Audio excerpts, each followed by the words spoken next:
Well, John, thanks for joining me. Great to be with you. Congrats on the new book. If I'm on the screen, The One Truth. This is number 17, right? 28. 28. 14-time bestseller. Yeah, now that was number 15. Okay, so this is number 15. Congrats on the bestseller. Appreciate that. 28 books. Yeah. Where do you do anything other than write books? And I write them myself. I do write them. People often ask me if I write my own books. I must not look smart enough to write my own books. But yes, I do write them. And I write usually every December. I'll write for 3 or 4 weeks, and I'll write a book and finish a book in that time. Now, I'm thinking about that book beforehand, but I sit down, and every morning I get up, I write. And then I'll go for a walk. I'll get some ideas, clear my head, come back, write some more, and then I'm done for the day.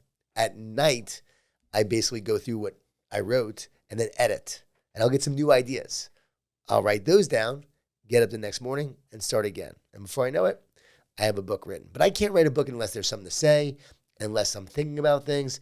And this one came to me last summer where all the ideas were just flooding in. And I had these epiphanies, these realizations about oneness and separateness and high state of mind and low state of mind. And I knew that, okay, I got to write this book. Because I was sharing a lot of the concepts with pro athletes, college coaches, NFL coaches, NBA coaches, and I was sharing them my thoughts because I knew it would help them. And they were like, man, this is great. Like, this is the key. This really is the key to high performance. It's the key to mental toughness. And knowing what you do and what you did, I think it's going to be a great conversation talking about that. I have no doubt. 28 books. I've written 2 books. We're about to start a third. Awesome. And like after I finish a book, which one usually takes about 1.5 to 2 years, I'm like, walking around in my sweats for 6 months. Like I just climbed Everest, like leave me alone. I just did a world feat. I don't know how you do it, man. I am noticing like the people that turn out a lot of books, like the perfect range and sort of like page range is like right around 150. And that's perfect for readers. Cause I talk to a lot of readers that like they never finish a 300-page book. Yep. I've been doing this for years. So this was my style, writing simple books, not simple ideas, profound ideas, even at times complex ideas, but then making it simple for the reader. So that's my style. Like I'm known for taking these complex things, but writing simple things that are digestible, that people can read and act on, and also make you think, and at the same time, get you to a higher state of mind instead of a lower state of mind. Help you be more positive instead of negative.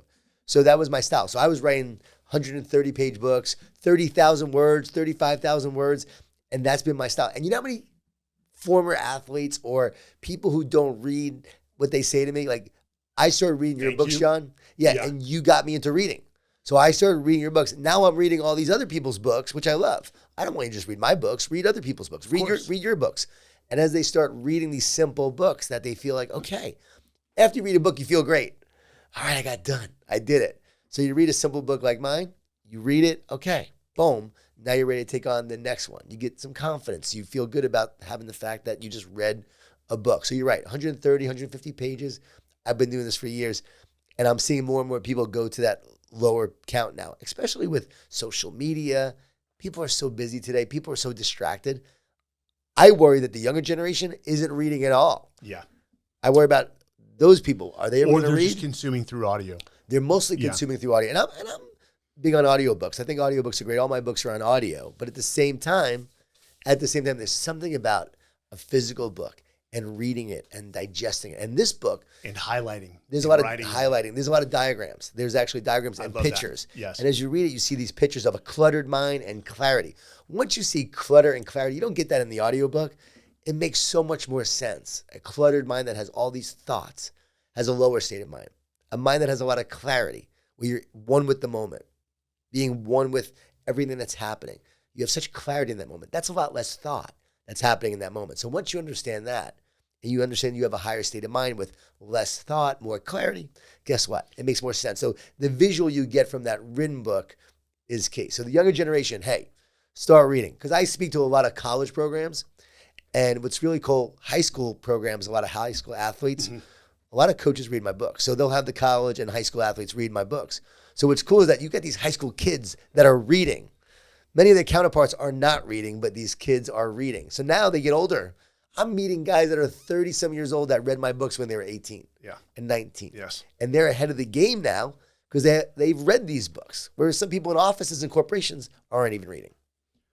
You know, in terms of a legacy, these will be here long after you're gone.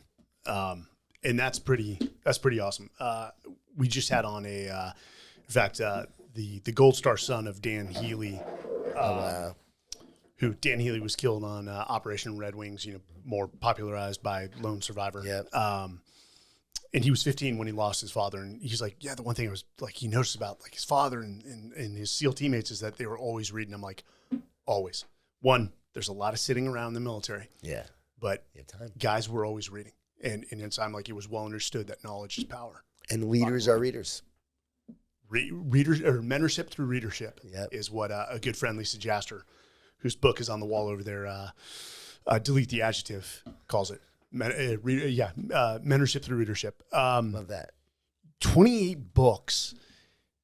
Do you like to think you've got like the Jon Gordon system that incorporates all of it, or do you stay away from a system because that makes it less flexible to the situation? While this may work for manufacturing, it's not going to work for a collegiate sports team. Yeah. It's not really a system. It's more of a thought process. It's principles. Every book has principles, stories, application. That's how we learn best. What are the principles? What are the standards? What are the stories that bring the principles to life? And then how can I apply that and take action on what I just learned? So that's my formula: principles, stories, applications. Now, some of the books are fables, so the whole book is a story, and you're learning the lessons along the way. Other books, like The Power of Positive Leadership, Yes. for me, that's what great leaders do. That's the formula and framework for great leadership. I think it's the ultimate formula. So positive leadership has this framework. You have these principles, and then I tell stories that bring the principles to life. So that's more of a how-to book.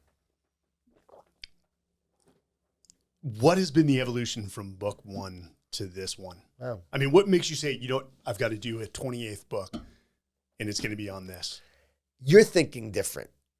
If I'm still the same person that wrote The Energy Bus when I was 35 years old, even though that book has sold 3 million copies, if I'm still that same person, that is a little scary. What's really cool is that Energy Bus and this book hit the bestseller list the same week. So the week that this came out, this hit at number 2, Energy Bus number 7, 16 years later. No kidding. So the book I wrote 16 years ago hits the same week that this book hit. But completely different people, learned a lot, have grown a lot. Energy Bus was just so basic, so simple. Get on the bus, enjoy the ride, drive with purpose, love your passengers, fuel your ride with positive energy. That's sort of like the surface level understanding of how it all works. This book is like the deeper understanding, what truly is going on in the mindset, what's going on with thoughts, how do thoughts work, why is positivity important versus negativity, how does negativity bring us down, how does positivity lift us up. Everything comes down to oneness and separateness. Once I had this realization, it was like the light bulb went on and I saw things so clearly. You know, a team that is united and connected is a powerful team. I just spoke to the Longhorns. That's why I'm wearing a Texas shirt. I hope you're a miracle worker, because I'm a UT grad, MBA, but Sweet. We've had some rough years. Getting better, though. Culture's getting better, and this team really is connected, and they do love each other. And we talked about that. A team that is divided, though, is a very weak team, a powerless team. And so do you want to live with power, or do you want to be powerless? And that all comes down to, when I am one, connected and united, I'm a powerful team. When I am separate and divided, I am a weak team. And so that's oneness and separateness once you understand this. We either win as a team or we die as individuals. Right. And you know this is, I love that. Win as a team, die as an individual. My dad was a New York City police officer. So my dad was undercover narcotics. So it wasn't military, but he was battling the drug cartels in the streets of New York. This is during the heydays. Every single day. Yeah. This is during the 70s. This is like Serpico. I mean, this is some deep stuff. This is like, my dad had to literally reacclimate back to civilian life when he retired. He and my mom almost got divorced because he was like a person that was really messed up. But he went to therapy. My mom and him worked together. And then he became, normal again in many ways, although never totally normal. Like, he wouldn't carry a gun. He wouldn't carry a gun. When he was done. When he's done. Because he's like, someone's going to piss me off and I might shoot them. So he's like, I can't carry a gun. He knew that about himself. My dad literally he had an undercover car growing up. I'd be in the backseat. We're driving. And literally, someone cut him off on the road.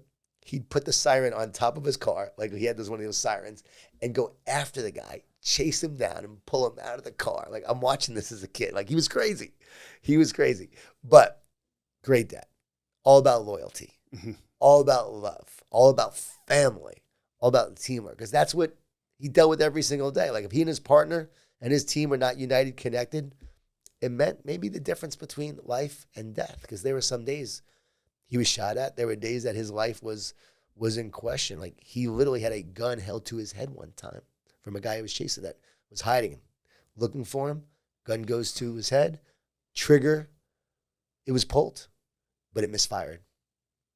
I'll never forget him telling me this story. He said, I didn't think I was going to make it home that night, and literally turned around and obviously did what he had to do to apprehend the suspect. And then after that, he lived, thank God. But you know what? This is what he battled with. This is what he dealt with. And it all comes down to the team that he was a part of. Getting upset, I guess we can call road rage now, and pulling some guy over. Like, what people don't understand is, like, when you're surrounded by that element for 3, 5, 10, 15, 20 years, there's no other alternative. It changes you. It changes you. And those are the normal reactions to the abnormal conditions that he was operating in for years. So, I want to get into positivity because I love this. And one, we had Stephen Kotler on. Love Stephen Kotler, love his work as well. But he recently wrote in Our Country, and this is, he calls it the superpower of aging, and it's that with aging can only come reflection, or I should say, with reflection, it only comes with age. Right. And that's the beauty of it, is the wisdom that comes if you have the ability to reflect, both criticize, pat yourself on the back, learn, and then apply. Yeah. But he also did talk about people that are more positive, and you've probably heard this, live 7 years longer than those who have a mediocre to negative mindset. That's 7 years of life. Oh, yeah. That's amazing. And when you talk to teams, I know positivity, but what I've seen some speakers do is they try to paint that like it's this really positive environment, like, because I've worked with some high performing teams and everyone's positive, but it was still a very competitive environment and cutthroat where some people just didn't have the thick skin to survive or remain in that environment for too long. How do you sort of paint the realistic picture? Right. Of operating at that level. Of real positivity. Yes. Because a lot of times when people talk about positivity, or I'll talk about it, at first, people roll their eyes. They think, oh, Pollyanna positive. And I always say, it's not about seeing the world through rose-colored glasses. It's knowing that you have the power to overcome the thorns. It's not about ignoring reality. It's about maintaining optimism, belief, and faith in order to create a better reality. It's about resilience. It's about grit. It's about mental toughness. It's about the fact that negative thoughts bring you down. They lower your state of mind. The root for the Greek word of anxious means to separate and divide. And so when you're anxious, you feel separate. You feel divided. In a big moment, when you're at war or you're in a performance of an athlete, when you're in one of those moments, there's no doubt, actually. There's a lot of clarity. There's a lot of focus. There's nowhere to go. And when you're going, there's pure clarity. There's not doubt. There's not anxiety. No, you're just doing what you do. But so many people today are going through life feeling anxious and stressed and overwhelmed and busy. Why? Because all of the thoughts in their head and all the negative thoughts that are making them feel powerless. Negative thoughts do 5 things with the D's. Doubt, distortion.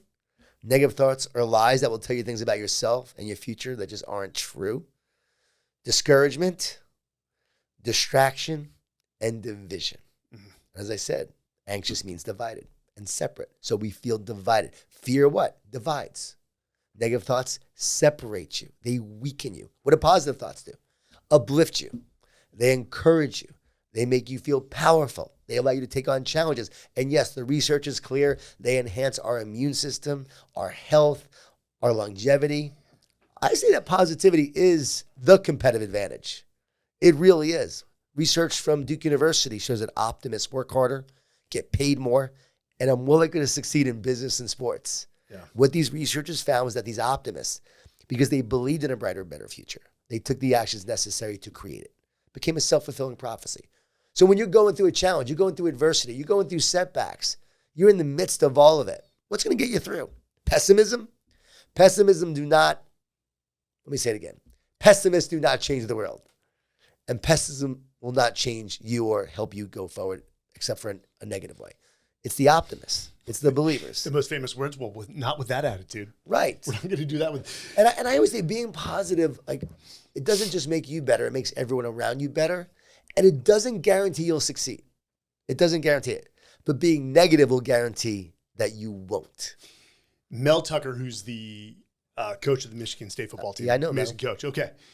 He's like, I'm all about positivity. I will not allow unearned positivity. He's like, I'm not going to step into the locker room at halftime when we're down 10-50 and say, hey guys, we're not that we're not still in this, but like, hey, things are not going well, and we can turn this around. But I'm not going to praise you. We need to make some serious changes and implement it. You got to say this sucks. You have to be able to say this sucks.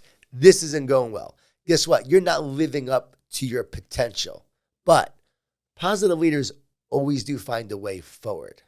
Like they always say, okay, here's where we were yesterday.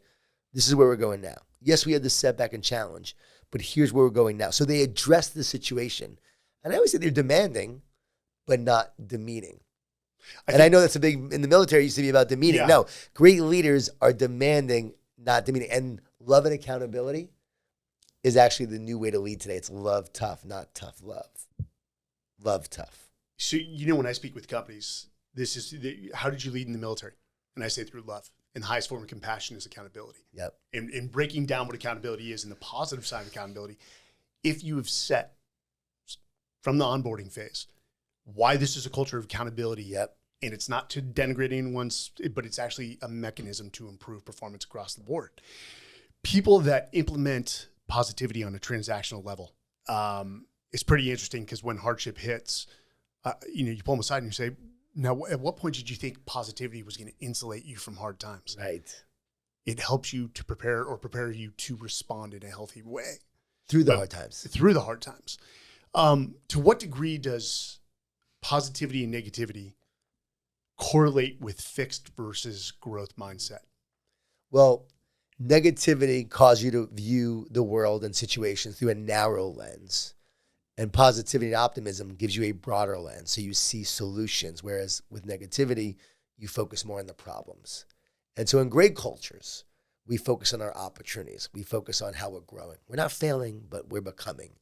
We're growing. We're looking at challenges and even complaints as opportunities to get better, to grow. So I wrote the no complaining rule, which says you're not allowed to complain unless you come with a solution. Mm-hmm. So yes, there's this complaint. We've got to get better here, but we use it as a catalyst for new innovations, new ideas, new growth opportunities, how to get better. Whereas if you just focus on the complaint and the negativity, I often say complaining is like throwing up. Afterwards, you feel better, but then everyone around you feels sick. And so a growth mindset is all about optimism. It's all about belief. It's all about faith. And I would argue that being optimistic and being positive, you look at challenges as opportunities, and that leads to new innovations, new ideas, new ways to grow. I'm 52. This is my 28th book. I feel like I'm just beginning. Look, I really feel like with this book, I just got started again. And so I feel like a rookie who's going out there doing my thing. Just spoke to Texas. These guys are 18, 19, 20, but I'm 52. I started speaking to teams when I was 35. But I feel like I'm wiser now, more knowledge now, but yet I still feel young and energetic that I can still relate to them and connect to them in that way. So that's my positive mindset leading to a growth mindset, whereas that negative mindset leads to that fixed mindset. I can't change. I am the way I am. And I would even argue, we talked about environment earlier. I don't believe your environment has power over you if you know that it truly doesn't. See, if you believe it does. Because most people say you're a product in your environment. Of your environment. And that's not true. One day you're in traffic and it bothers you. The next day you're in the same traffic and it doesn't. Is the traffic?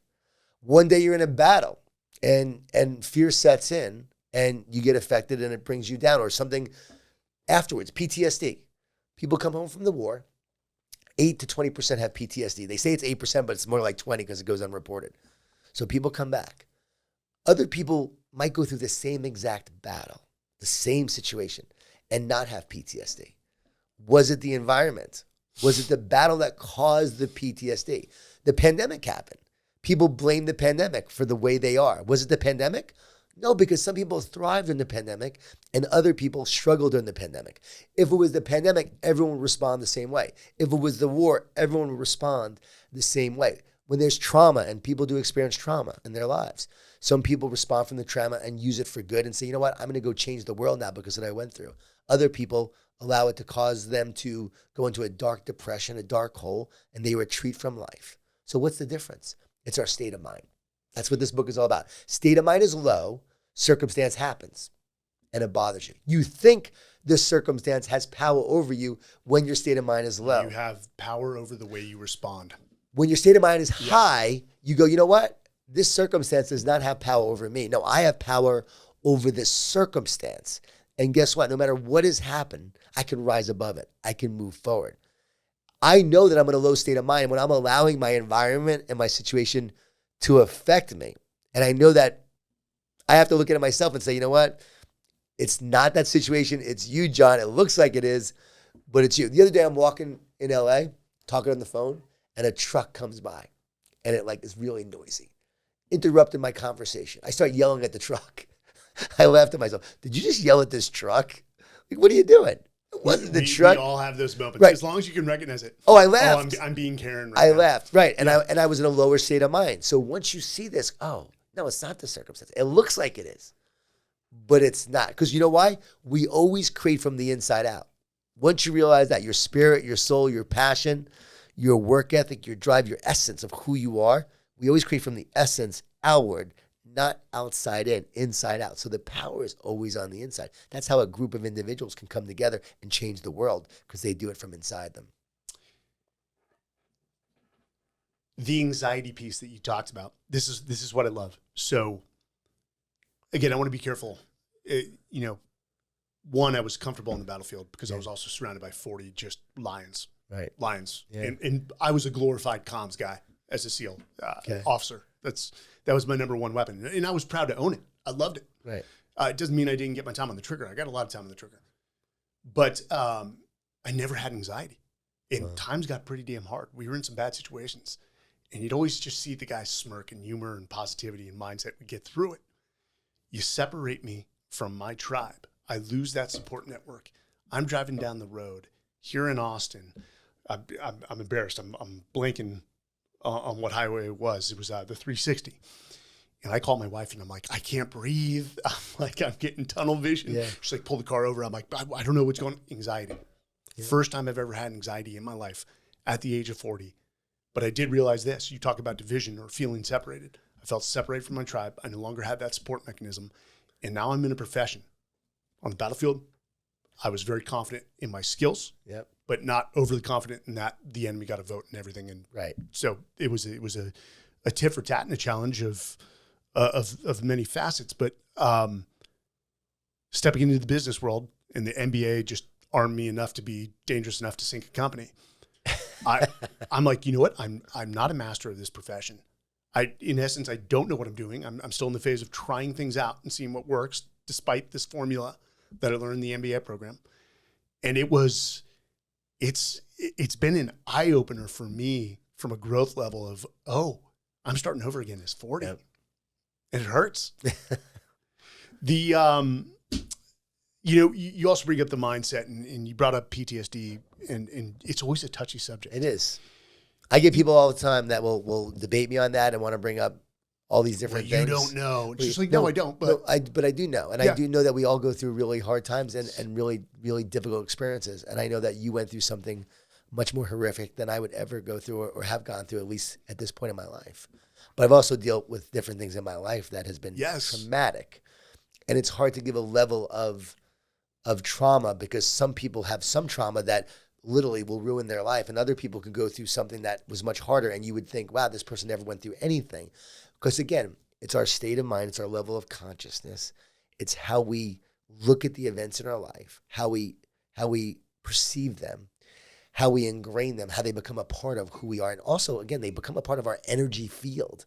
The body's energy equals MC squared. We're made of all energy. So when you do this EMDR therapy of trauma therapy, you're actually getting the energy that you're holding on to, that heavy energy of the trauma. You're releasing it from the body. It's a big part of it, and the mind. And so we can release the trauma. We can let it go. We can forgive. It always reveals the hole that we have in our soul. HOLE. We all got a hole in our soul, a wound. And what is a wound but a separation? And you're always going to be infected in the wound. And this is where negative thoughts come in. It's where anxiety comes in and fear comes in. It comes in the place of your wound. So the key is, the more separate you are, the more you're susceptible to being infected with those negative thoughts, with outside voices, with naysayers, with critics, and events that bring you down. The more you move towards healing and wholeness. And by the way, relational psychology says we heal in a loving relationship or loving relationships. You got your team. You got your guys, football players. They got their team. It's why so many guys, when they leave the game and as athletes, they struggle because they had their team. What we have to do is find a new team. And we got to find healthy, healing relationships that we're a part of. It's why every addiction program has team dynamics where they come together as a team, and community is such a big part of healing and wholeness. And so as we move towards healing and wholeness, we actually become so much more healthy as a result of dealing with the wound that we have. So everyone has a wound. Some wounds are bigger than others. And then the journey is, how do I heal this wound that I have to become more whole? Does that make sense? It does. And I'm actually coming to your aid here because I've said some things as a retired military service member about PTSD, and people will go, they get offended. And I'm not denigrating anyone's service at all. And it's amazing how you talk about it being a mindset, which I've said before. And actually, I talk about growth from trauma. Right. And how once you can change your mindset and use it as a springboard for knowledge and experience and move forward, it is powerful. But, I love your message. And I think it's becoming increasingly, some of the books you wrote years ago are increasingly important because, and I don't want to go negative here, it does seem like we have an epidemic, a very, very scary epidemic of victimhood going around. And you may see that in some of the organizations you step into, but when you come into an organization that's, let's say you just pick up the negativity and it's just not the most healthy culture, where can positivity start from? Yeah. Does it always start from the top? Can it start from the middle? Can it start from the bottom? If you never get the top on board, you're sort of screwed. When you look at an organization, regardless of the industry, where do you start that sort of formula? You can always make your team great. So wherever you are, you lead from where you are, and you can impact the people around you. So I always say leadership starts with influencing the people around you. I wrote a book, The Carpenter, Love, Serve, Care. Impact the people around you. If you love your team, you serve others, you show you care, guess what? You're a leader. And that's why we admire the military so much, because they love, they serve, and they care. And what is service? But sacrifice and commitment. You're giving a piece of yourself to serve others. And so often you're sacrificing, sometimes even your own life, to do that. So it's always about sacrifice. But I look at teachers, and teachers are sacrificing every day in the classroom, for instance, to impact their students, their time, their energy. The great ones actually do care. Yes. So much so that they'll literally use their own money to help these kids and to challenge them and to be there for them. Right. God bless them. So there are heroes everywhere. So it starts there. You can make a difference in the people around you. But at the same time, I know this from a culture standpoint, if you don't have leadership buy-in, a team that's not connected at the top will crumble at the bottom. Leaders who are not displaying it and living the values of the culture, then you're going to have issues as you come down below you within the organization. It's harder because you're always fighting against this negativity. Now, can you transform the environment? Yes. I wrote a book, The Coffee Bean with Damon West, which is always about transforming the environment you're in. The egg gets hardened by the environment. That could happen in offices and workplaces and everywhere. It can happen in war.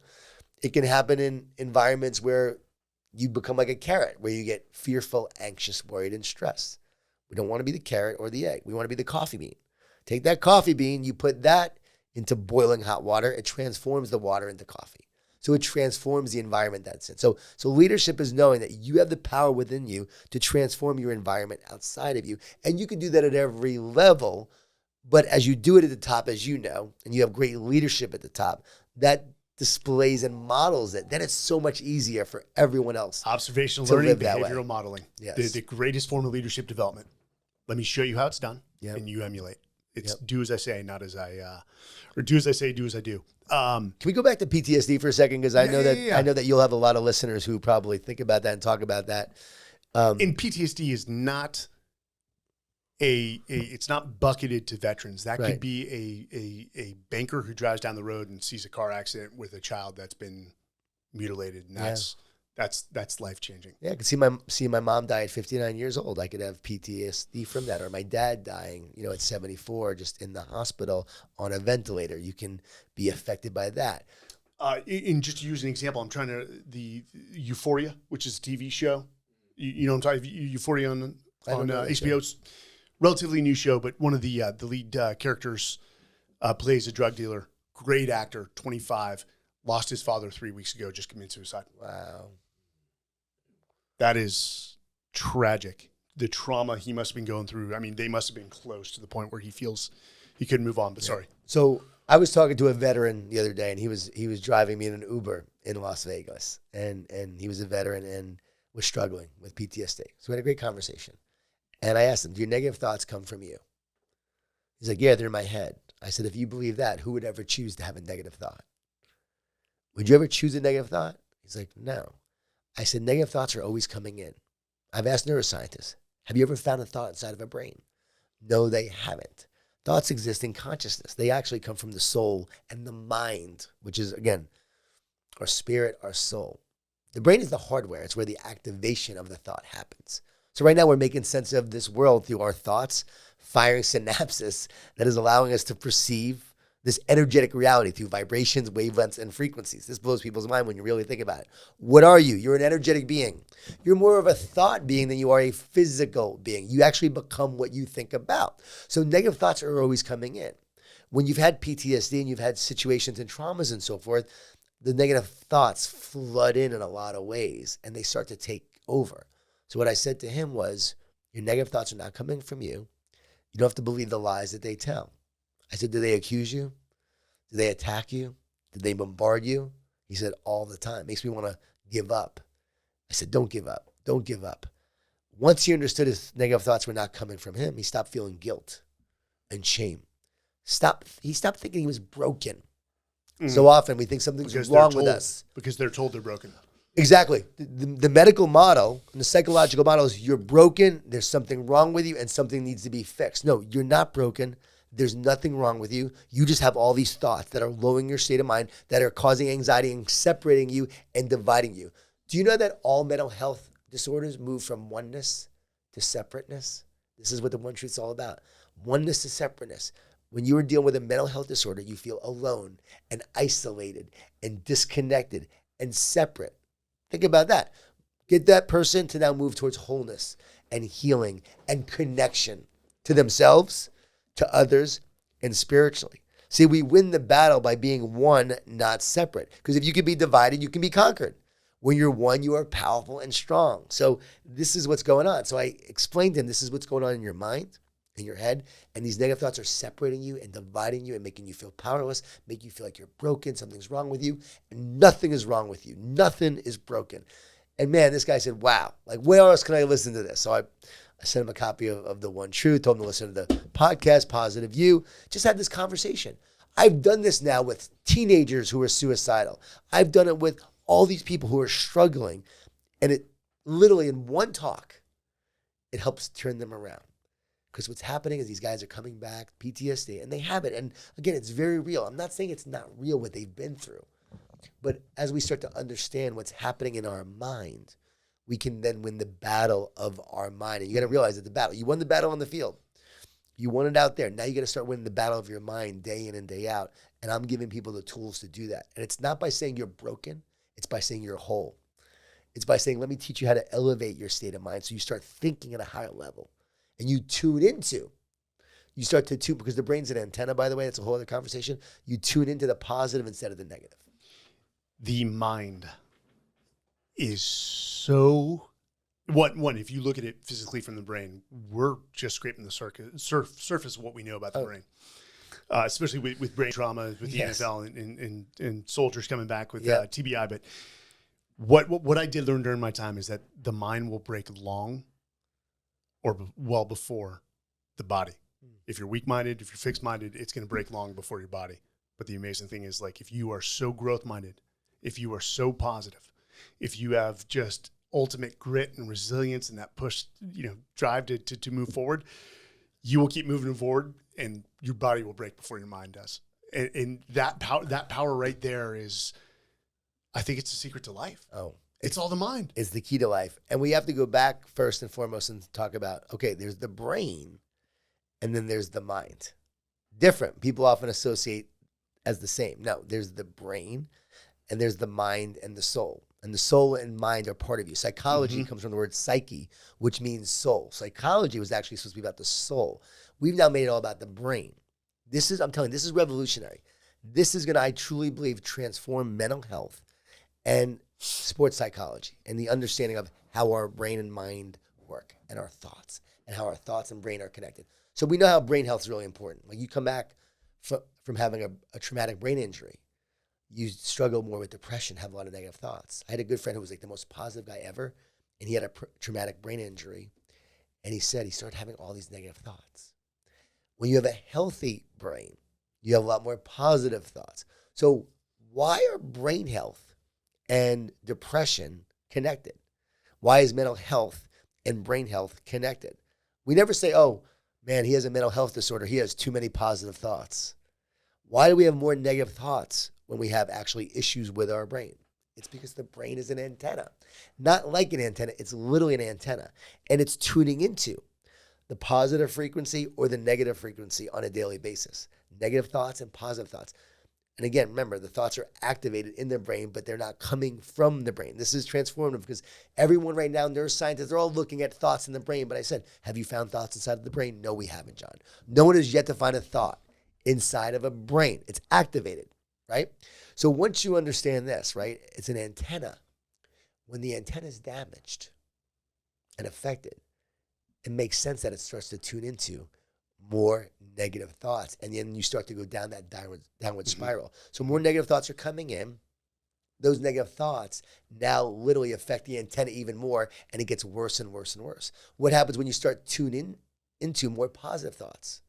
It starts to nourish your brain. It starts to uplift you, encourage you. We use words like schizophrenia, separation, bipolar, separation. I talked about mental health disorders. Move towards oneness and wholeness, healing. Narcissists have people who have been through traumas, and they have literally parts of the brain that cuts itself off from other parts of the brain. At the neurological level, there's a separation that we talked about. This is why this is so helpful to understand this. Because once you realize, okay, my brain's an antenna, how can I create a healthy brain to start tuning into more and more positive thoughts? So they work interconnected. Like, a healthy antenna tunes into more positive thoughts, but the more I tune into positive thoughts, it creates a healthy brain. And I met a guy who actually had a traumatic brain injury, and he literally got himself better by reading positive thoughts, watching positive movies, and started reading positive scripture. And that fueled his mind and literally was able to overcome that and found healing in his brain. What do we learn from biblical applications? Take every thought captive. Don't be conformed by the patterns of the world, but be transformed by the renewing of our mind. Mind, soul, which then actually drives the brain. So if you have an unhealthy mind, soul, you're going to have an unhealthy brain. If you have an unhealthy brain, you're going to tune into a negative frequency that's going to affect your mind and soul. So it actually works both ways. Does that make sense? It does. Do you ever remember, prior to maybe like 2005, anyone ever talking about mindfulness or meditate? Well, I mean, meditation was around. Yeah. It wasn't there. Right. And people that are working this into their regimen, whether it's just 3 1-minute sessions of mindfulness or 3 1-minute sessions of breathing, all the good they're doing for their brain. So I'm so happy that people are moving. Yes, there is the physiological component.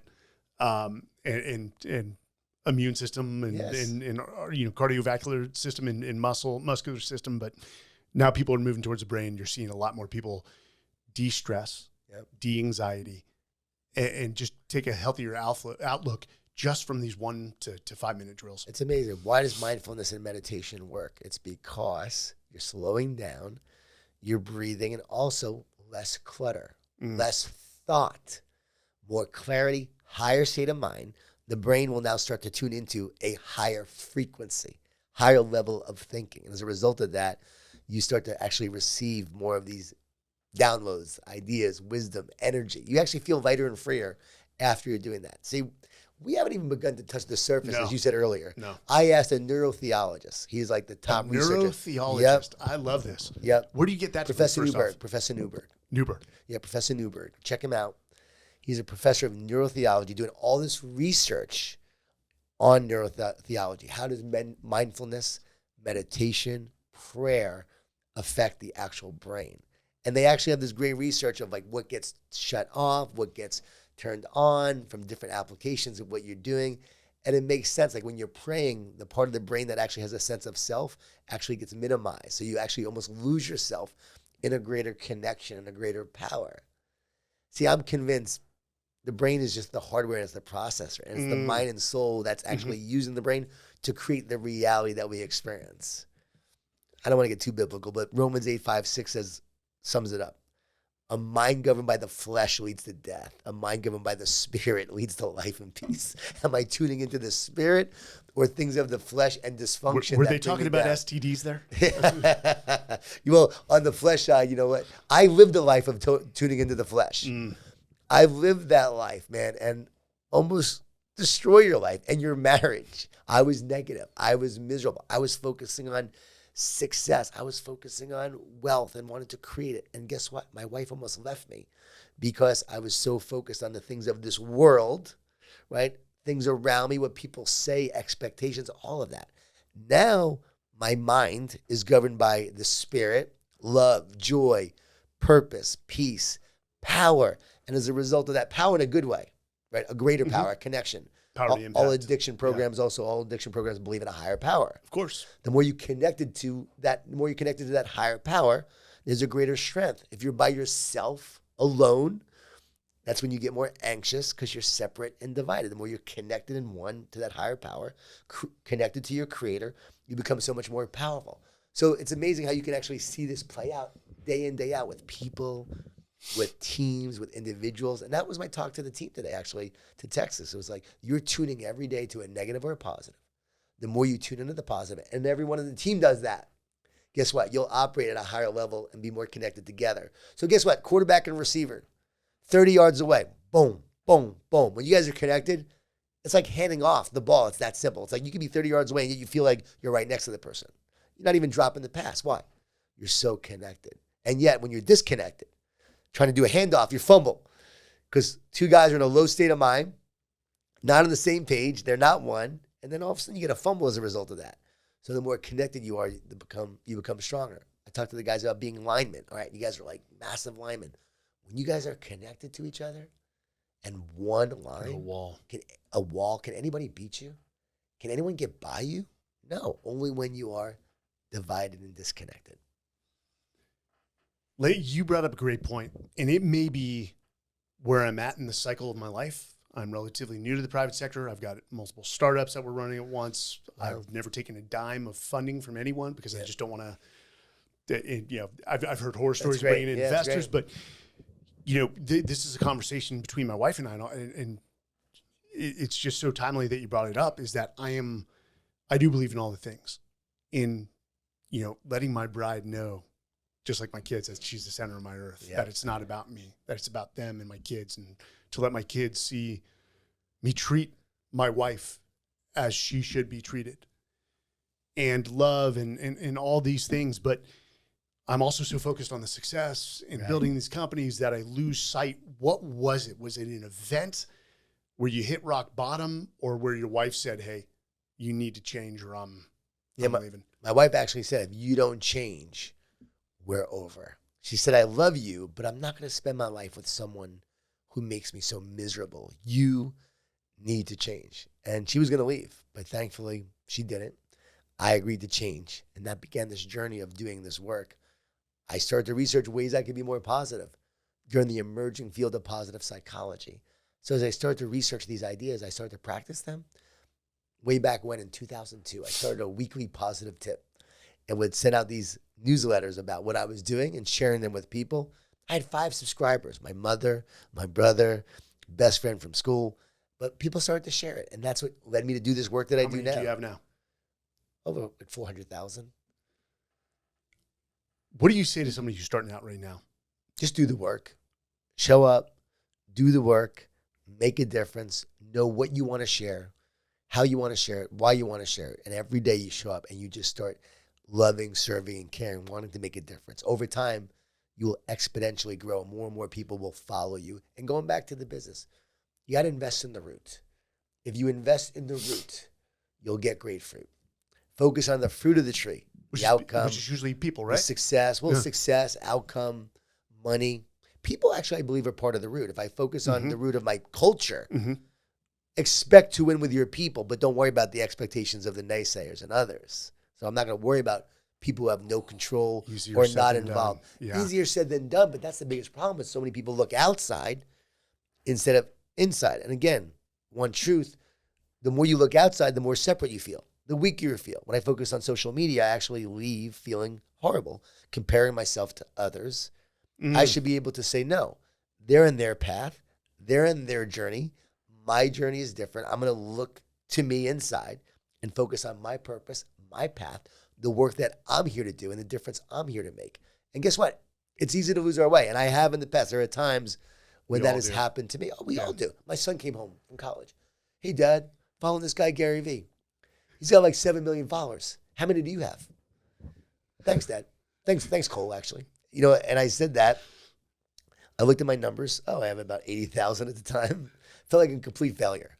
I had written maybe about 20 books at that time, sold millions of copies. I'm telling you, in that moment, I felt like a complete failure. Why? I was now comparing myself against someone else's thief of joy standards. Yeah. Comparison is the thief of joy. But what was I doing? Looking outside instead of inside. Looking what other people think instead of what I think. And so for me, it was like, you know what?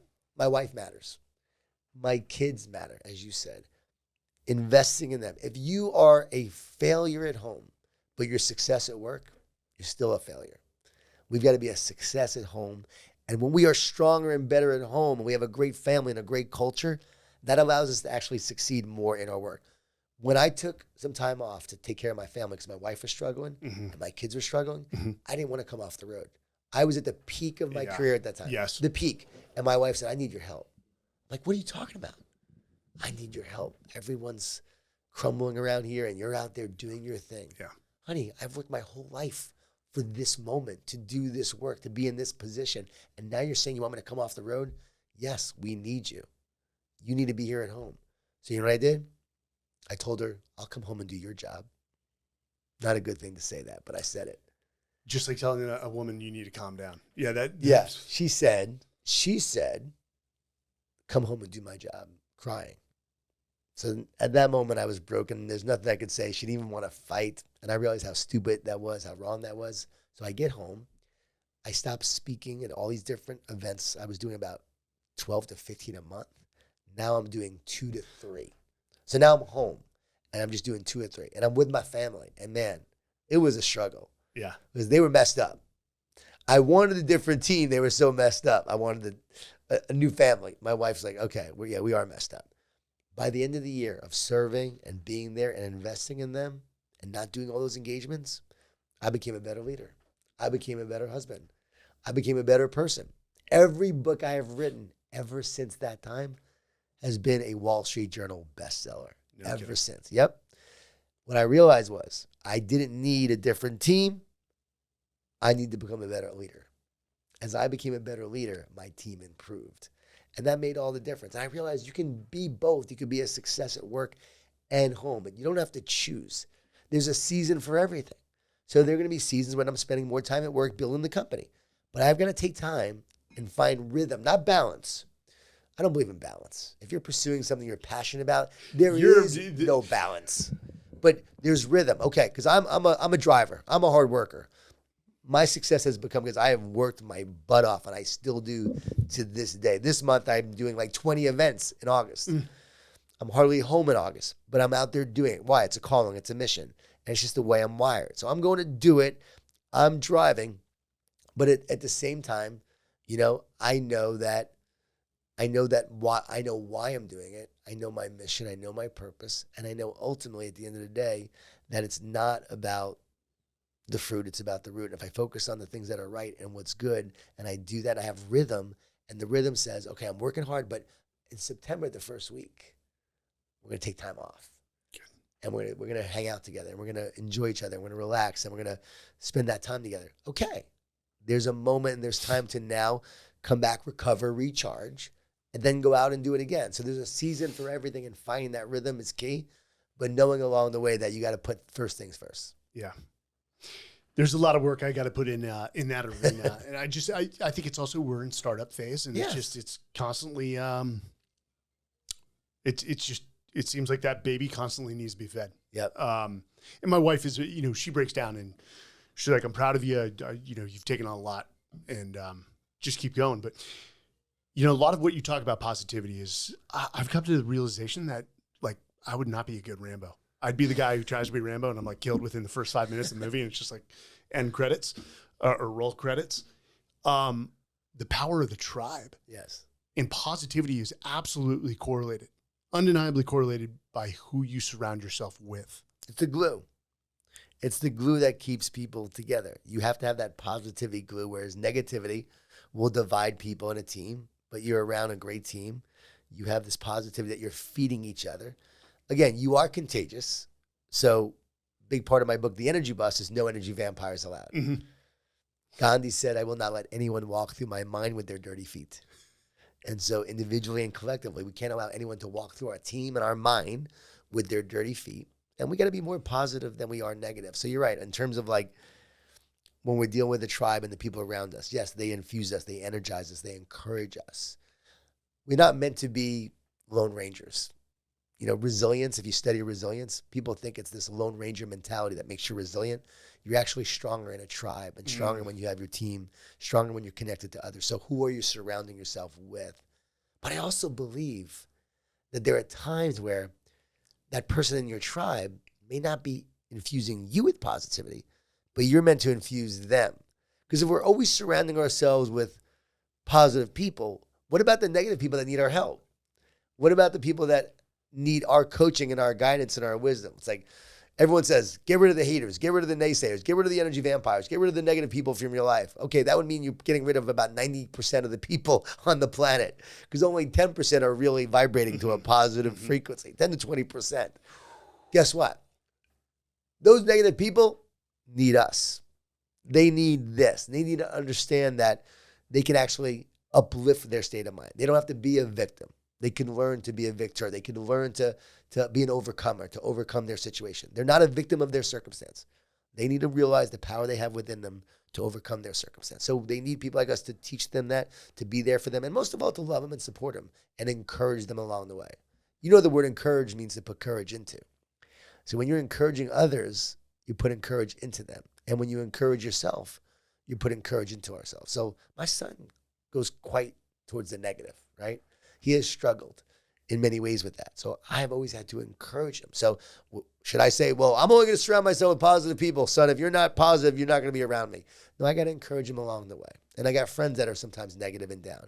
Are they still my friends? Yes. Now, do I spend a ton of time with them? No. But there are times when you have to spend with them, or you should spend with them, to help them along the way. You brought up, as you're talking, and this comes up in our podcast all the time. We just had Dr. Luna, correct? Luana on, who's a cognitive behavioral therapist. Okay. Just wrote a great book, Bold Moves.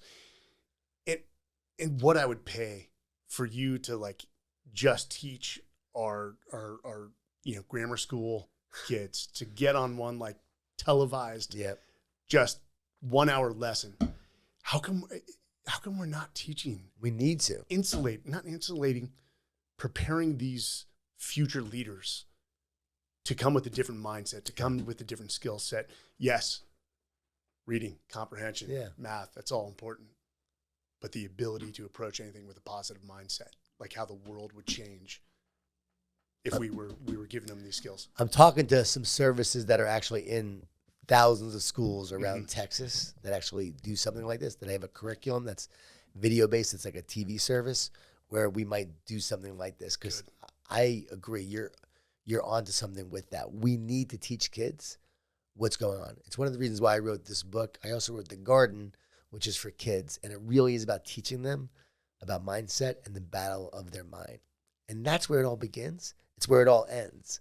So if we're not teaching that, and the kids are learning math and science and social studies, but that kid is struggling with negative thoughts or feelings of inadequacy, that I'm not enough, I'm not smart enough, I'm not good enough, and they're having all these attacks on their identity of who they truly are, that kid is not going to grow fully into who they're meant to be. So you're right. We've got to help kids on this journey. That's why I'm passionate about this. Like, this is my next phase in terms of teaching this to not just adults, but I wrote this book so that adults will use this to teach kids. So let's create a curriculum. I'm going to do a master your mindset course that's going to teach them how to do this, how to put this into practice. Because, man, all the kids that I've talked to already, to see them turn around, and when the light bulb goes on, you're like, okay, if help these kids, how many more can we help by doing this? And how many are struggling, thinking they're broken, and that something's wrong with them? And man, we just need people to tell these kids, no, you're going through a challenge. This is part of life. Guess what? Every epic hero is part of an epic story. I wrote this in the book. You are part of an epic story. And guess what? Every hero must overcome challenges and villains and adversity and setbacks along the way. It's part of the curriculum of life. There's a battle going on. There's good and there's evil. That's the way the world works. That's why every movie is about that. Harry Potter, good versus evil. Superman, good versus evil. Black Panther, good versus evil. There's evil in the world that wants to destroy. There is love that wants to unite and build up. Once you know that, because I had a kid go, but where did negative thoughts come from in the first place? Kid said that. Where did negative thoughts come from in the first? Like, why would there even be a negative thought? I go, good question. Why would there even be a negative thought? And people say, well, it's evolutionary. We have negative thoughts because the tigers were going to chase us and eat us, and you have to prepare against that. When the tiger is chasing you, you're not having a negative thought. You're thinking about survival. You're running. Yeah. Like, fight, clarity, focus, energy. You're running faster than you've ever run. You're positive you're going to get away in that moment. It's the fear of not being enough that's the negative thought. The fear of not living up to your potential, not meeting expectations. Those are not evolutionary. Those are spiritual, and there's a battle for your identity of who you are. Identity is not an evolutionary concept. And by the way, sacrificial love would not exist in a purely evolutionary world. Why would you sacrifice your life for another? You do it out of love. See, the universe is driven more by love than fear. That's the dominant power and force and narrative in the universe. It's love, actually, not fear. So I know this is getting deep, but once you understand this, again, you're thinking at a different level. So where would a negative thought come in the first place? The negative thought comes in because it's part of the journey of life. Going back to the beginning of our conversation, you got to overcome the negative to live with more positivity, optimism, and belief, because as a man thinks, he becomes. And as we start to learn to think these positive thoughts, we become who we're meant to be and do what we're meant to do to create a world that is better. And that's what we're here for. Ultimately, that's what we're here for. It's like, if you really understand that, but you're going to have to battle along the way. And there's going to be forces that are always going to try to bring you down and sabotage you along this journey. And you have to be stronger than the forces. And your power is greater. And when you tap into that power, you have the power to overcome all of it. That's the journey. So I want to teach kids that. You're part of an epic story. You're going to face adversity. You're going to have negative thoughts that sabotage you. But let me teach you how to win the battle of your mind. And I did that in The Garden. I did that in this book. You know what the problem is? Garden became a bestseller initially, but hasn't sold well since. I was like, we've got to get this book in more people's hands. This book, The One Truth, came out great. I think it's going to do well. It's like, this is what needs to get out there more and more, because if you find this useful, hand it to a kid. Encourage a kid to read it. Talk about it with your own kids. And then at school, share this with your kids. And I am doing that more and more. And I've gotten a lot of teachers that are playing videos of mine to their students. They'll send me videos of them doing that, which is cool. But it's not me alone. We've all got to do it. Like, we're all in this battle together to teach the next generation. It's amazing what you think will like just continue to sell or will be, you be your biggest hit. And then it just doesn't quite hit the way you, I mean, The Everyday Warrior, I mean, hit number 84 of all books. I was proud of that. Wow. But amazing. It hasn't really sustained as I thought it was. I mean, we get utility out of the books. Like if we have a leg that's a little bit shorter. We got a few Everyday Warrior copies that we stick under the, I'm joking. Kidding. I wasn't sure where you're going with No. but you got to go out every day and sell it. And sell it I'm and not promote it. comfortable with that and part push yet. it. All right, I'm going to make you comfortable right now. Okay. If you believe that you wrote something that can impact people's lives and someone's life, you have an obligation to talk about it and share it. Because you didn't write it to sit on a shelf, did you? No. You wrote it to make a difference. It wasn't about the money. You wrote it to impact people. I don't write books for money. Never thought I would ever make the money I make from books. I write books to make a difference. So I know that in my heart. So I feel comfortable talking about it. And guess what? If you don't like it and it doesn't help you, Don't buy it. don't buy it. Or no, if it doesn't help you and you read it, I'll refund you money. Love it. Yeah, I will refund anyone's money if they do not. And I only make about $2 a book.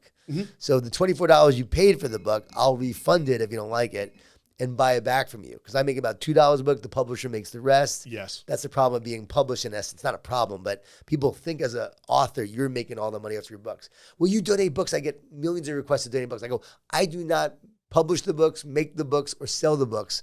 I make about $2 per book, and I have to buy my own books. Yes. So I have to let people know this is Yes. about how the They publishing give me industry like works. 500 at first. And then, Yes, yeah, and then that's you're done. and that's it. But that's why I feel comfortable sharing it, because I wrote it to make a difference, and I think you should too, because you have a great book that will impact people, and you got to put it out there. That's a beautiful way of articulating it. Or just absolutely. I have said, if you have knowledge, it's selfish to hold on to it. Yeah. That's the whole point. It's leadership is an oral history of lessons learned, passed down to the next generation with the intent of making the next generation that much better. Oh, that's great. Bottom line. Love that. I mean, it's similar to what you do in your companies. Yep. Is you wanted the next generation of leaders to step in and take the company to another level. It wasn't different in the military or special operations community. And I call it the unbroken chain of excellence. Oh, that's good. If you are great at producing future leaders that go on to produce other future leaders, then you've created that unbroken chain. That's what the military is, right? It's a leadership factory. I spoke at West Point, and West Point is a leadership factory. And what do? You're there to produce and build up leaders. Well, hey, I've always praised the academy. I didn't go. I was just with the Naval Academy guy. This retired, and the academies have it right. They have it right. But they have to learn. They have to learn micro leadership. They leave the academies. They understand macro leadership, but they don't know how to coach. They don't know how to lead their group, their battalion. So the NCO, non-commissioned officer, usually has to take them under their wing when they get there. And mentor and coach. and teach them and how to actually lead, which is really cool when you understand how leadership really works. Leadership theory, leadership application. And as you know, leadership is not a science. It really is an art, as Max Dupree says. It's an art, and every situation is going to be different. So you got to think about, how do I lead this group of people or this situation to get the outcome that we need? And that's not easy. By the way, going back to leadership, integrity, this is pretty cool because we've been talking about oneness and separateness. Integrity comes from the word integer, which means whole and complete. So a leader with integrity has wholeness and completeness. They have oneness. There's no gaps in their character and in what they say and do. There's alignment, and that's why they're so powerful when you have integrity. I thank you for educating me on that one. I love that. I'll be standing, and I'm a plagiarist. I tell, like, if there's something in my book, take it, plagiarize it, because it's most likely I've gotten it from future mentors or past mentors of mine that then took it from their mentors. Jon, I'm blown away. I've followed you for a long time. I've read some of your books while I was in the military. What an honor. Thank you. You have impacted. I don't want to put you on the spot, but I will, because that's a great part. Let's go. 28 books. If you had to boil it down to anyone who's listening, either in the realm of trying to be a better leader, trying to be a better human, trying to identify positivity, happiness, and let's say solidarity, a focus of what's going to drive happiness or passion in their life, what are 5 rules from all your learnings, from all your writings? 3, 5, 7. I'm not going to limit you, man. I'm just going to let you talk And that's the way I want to end this. Of you've learned a lot. You've put this into practice. You've tested it. You've evolved, as you've said. What are some of the key principles that you pass on to others? Like, do these things in your life. But what I realized was all the books that I've written, the reason why they have worked and helped people is because of the one truth that explains why. Because it's like looking under the hood and understanding how thoughts work, how positivity works, and why it makes a difference, and why positive leaders get greater results, why positive teams outperform negative teams. So you start to see and understand. If I had to boil it down, it would definitely be, vision and purpose. It would start there. That you have to have a vision of where you're going, and you have to know why you're going there. We don't get burned out because of what we do. We get burned out because we forget why we do it. So where are you going, and why are you going there? As leaders and as people, what are we here to build? What are we here to create? In the military, what does it look like when we're done with our mission? So you understand what it looks like and what you want the future to look like. And that allows you to carry out the mission. So that's essential. Vision and mission along the journey. Definitely optimism and belief. You got to believe. You got to stay positive. You got to think those positive thoughts, not Pollyanna, not toxic positivity, not fake positivity. The real stuff that's going to get you through the challenges, help you overcome the discouragement, counter discouragement and distractions and division and doubt with a greater sense of understanding of power, of positivity, of hope. People say hope is not a strategy. Well, guess what? It is, because hope gives you the power in the present to take one more step, to go forward one more day instead of giving up. So optimism and belief are essential. But if I had to boil it down, telescope, microscope, big picture vision of where we're going, and then zoom focus action of why we're going there.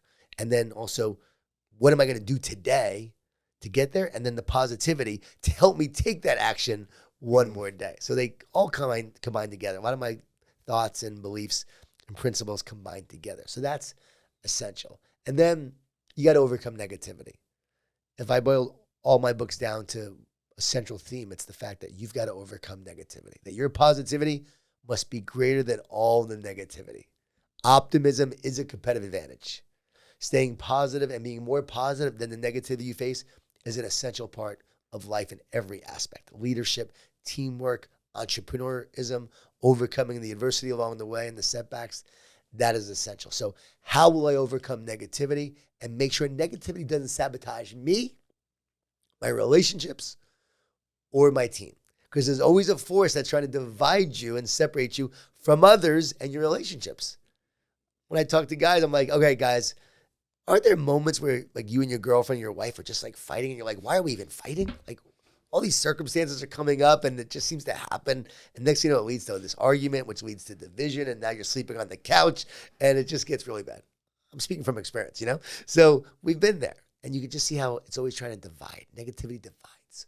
So overcoming negativity is essential. I think that's 3, right? And number 4 would definitely have to be love, serve, care from the carpenter. I think that is just the key. Like you really want to make a difference. You want to make an impact in this world. Every day show up and love people and know that love casts out fear and love drives grit.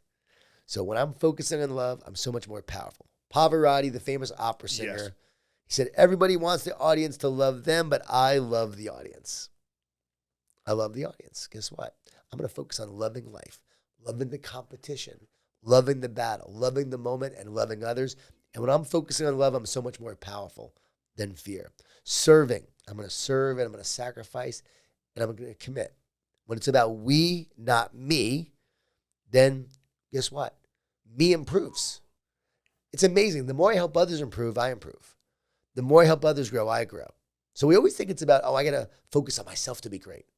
You know this really well. When you focus on helping others become great, that's when you become great in their eyes. That's why we love the military. Service and sacrifice and commitment. So what are you committed to? Goals are not going to take you to where you want to go, but your commitments will. So it's your commitments that help you get to your goals. So you're going to have goals, but focus more on your commitments than your goals. And that's service and serving others along the way and being committed to other people. That's the key to life. So you don't have to be committed to everyone. That's the other thing. Like, you don't have to be committed to everyone, but along the journey, along the way, when you feel this feeling and this impulse to be committed, then make sure you're committed. And most of all, you have to be committed, though, to your wife and to your kids. Start commitment with them, and then extend it outward to others. And then there's care. You got to show that you care. The difference between average and greatness is caring. Like great leaders, great teams, great everything, they care more. So often the world gets you to not care. Busyness and stress, and you see other people who don't care. So it's like, oh, so-and-so doesn't care. They don't care. They're not committed. No, you be the committed one. You show that you care. And when you do, you'll stand out in a world where so many don't care. So caring propels you above average towards greatness. That really is the key. Great managers care about their teams. See it all the time in baseball. Great coaches care about their players. Great leaders, great chiefs care about their department. Like they care about people. Great teachers care about their students. That's what makes you great, is caring. We often underestimate the power of caring. And then lastly, if I had to boil it down, I would say we win the battle of our mind by not listening to those negative thoughts that come in, but we speak truth to the lies and we talk to ourselves instead of listen to ourselves. So every time those negative thoughts come in, don't listen. Talk to yourself with words of encouragement, words of life. Start speaking that into existence. And the thoughts you think, as we said earlier, will become the life that you create and that you ultimately live. I think you finished on probably what is one of the most relevant today, given how much noise is out there and negativity, especially in, let's say, for what it is, social media, in the media, which can be bombarding. Yep. You're going to be okay. You're going to be okay. Yep. When everyone else is screaming bloody murder, the person that smiles, people will gravitate towards. Oh, that's great. And it will grow. Love that. I've said it before. It was amazing how we'd be in certain situations, outnumbered, getting our you-know-what's handed to us. And one guy would crack a joke, everyone would laugh, and we'd look at each other and say, hey, we good? We're good. Let's do this. That's awesome. Done. Jon, I'm good to finally meet, again, a mentor through readership. You've impacted millions. Where can people best find you besides purchasing your books if you guys go to Amazon, just click Jon Gordon. It's got all his books. Where would you tell people to start? JonGordon.com, JonGordon.com, or Twitter, Instagram at JonGordon11. But I would say you start with The Energy Bus. Start with The Energy Bus. I always say start with The Energy Bus. Okay. That's the book that everyone seems to read. It's my most popular book. I would say start there. My favorite book is Training Camp that I've written, What the Best Do Better Than Everyone Else. I love that book. But Energy Buses, I would say start there, but definitely read The One Truth, because it will take your mind and your state of mind and your ability to help others to a whole other level when you understand this book. And it's a simple read. You can literally read this book in like 2 days. So I would say read The One Truth, but start with The Energy Bus. Thanks for sharing that. Absolutely. Well, Jon, thank you for joining us. For everyone else, thanks for listening. Just a reminder, please go to Apple Podcasts, Spotify, whatever your platform is. Like, review, share, especially with the reviews. That's how we get better. Just keep it professional and tactful, unlike the keyboard cowards. But no, we appreciate every piece of feedback that you give us on the podcast and even more guests that you want to see. All right, guys. Thanks.